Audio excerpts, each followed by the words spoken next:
What does it mean to be free? You could think of society itself, the human race, whatever, thinking we have freedom and everything, when we're in reality we don't. Like, what happens when you just don't pay your taxes one year? What happens if you don't obey, like, certain things, especially the people who run our governments and everything else? Like, what happens? Like, we don't really have freedom.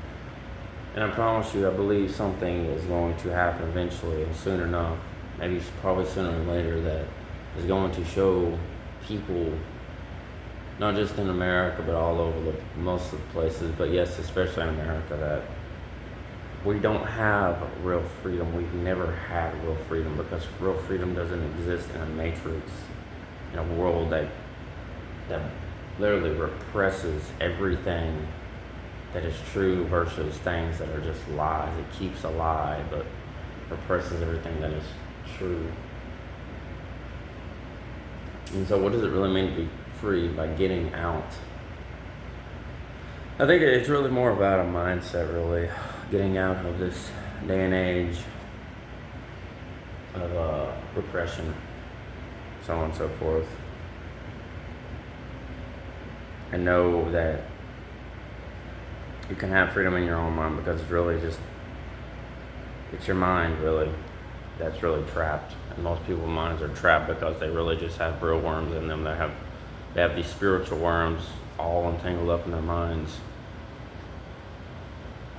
trying to drain our energy, trying to make us weak. And getting out of it, and knowing that really is just step one into your own recovery of having freedom in your own mind, basically. And so I tend to think of it like that. And so it was a part of actually another one of my downloads I received when I showed that. It's almost like these people all around have, like, I guess, the oppression on the mind, because it's almost like they have spiritual worms living inside their brains, just floating in there, almost like the floaters in a way you see in your eyes every now and again. It's almost like that, or similar to that. That's keeping us trapped in repression, so on and so forth. So freedom's always gonna start in the mind first. Because again, you could see it as a physical battle, but there's a spiritual aspect to this as well. Really do think about it, but you have to believe that first, or else it's not gonna make sense, right? Fire and Ice, alchemical rising.